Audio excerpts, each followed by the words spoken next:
መጅኑን ሌይላ ክፍል 7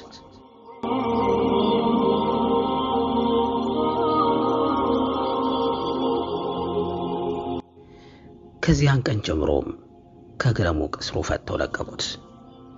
ሱም ነጅድን ለቆ ጫካ ገባ። ከዚያን ጊዜ በኋላ በአካል አልሞ ካጣት ሌይላ ጋር በመንፈስ አብሯት ኮበለለ። ከጎኑ አብራው እንዳለች ያክል ብቻውን ያወራል። ጸጥ ብሎ በአርምሞ ስታወራ ያዳምጣታል። በቀልዷ ይስቅላታል።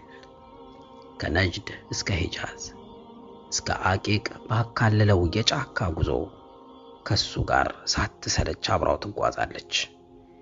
በእርግጥም ለርሱ በእውነተኛው ዓለም ያጣትን ሌይላ እብደቱ በፈጠረለት ዓለም አግኝቷታልና አሁን ለርሱ ዓለም 10 ሞልታለታለች።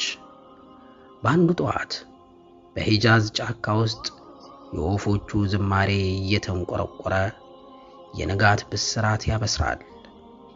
ማታ እያነደደ ያመሸው እሳት ተዳፍኖ ጭሱ ወደ ሰማይ እየተከተለተለ ይጨሳል።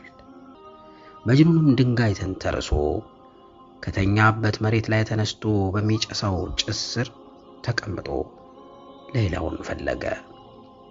ነገር ግን እንደ ሁልጊዜው ዛሬ ሌይላ ከጎኑ አልነቃችም። ቢጠራትም መልስ አልሰጠችውም። ሌይላ ጥላኝ ሄደች ሌይላ ሄዳለች እያለ ከእጁ አምልጦ እንደጠፋው መርፌ ድንጋይ ሳይቀር እየፈነቀለ ፈለጋት። ሌይላ የለችም። ወዲያው ተነስቶ ሌይላን ፍለጋ ወደ ትውልድ ሀገሩ ነጅድ አቀና። በመንገዱ ላይ ሌሎች ወደ ነጅድ የሚጓዙ ሰዎችን አግኝቶ ተቀላቀላቸው። ነጋዴው ወርድና ቤተሰቦቹ ነበሩ። ወርድ ካር የተጠለፈ ቄንጠኛ ቶቡን ለብሶ እንዲሁ ከወርቃማ ቀለም ጋር እየተቀየደ ነጭ ጥምጣም ጠምጥሞ በነጭ ፈረሱ ላይ ተጀቡኗል።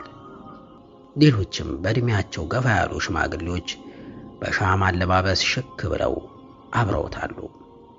ወርድ ባንድ ሌሊት ልቡን ወደ ሰረቀችው ሌይላ ቤተሰቦች ዘንድ የትዳር ጥያቄ ሊጠይቅ፣ መጅኑንም ደግሞ በመንፈስ ከጎኑ ያጣትን ሌይላን ለማግኘት ሁለቱም ለአንድ ዓላማ ወደ አንድ ሰው ባንድ ላይ መንገዳቸውን ቀጥለዋል። ወርድና አብረውት ያሉት ሰዎች ዲባዲቦ ለብሰው በአንገቱ